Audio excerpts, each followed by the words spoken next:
You ask Tiger to solve. This deals with linear equations with one unknown. The final result is x equals 3.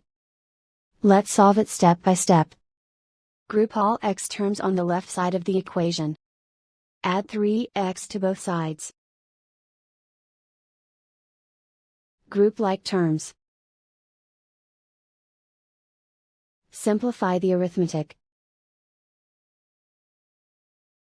Group like terms. Simplify the arithmetic. Group all constants on the right side of the equation. Add 8 to both sides. Simplify the arithmetic.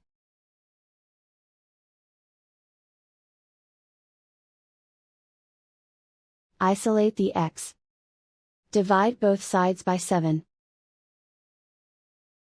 Simplify the fraction. Find the greatest common factor of the numerator and denominator.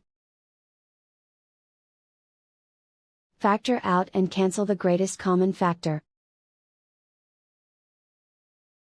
And so the final result is x equals 3.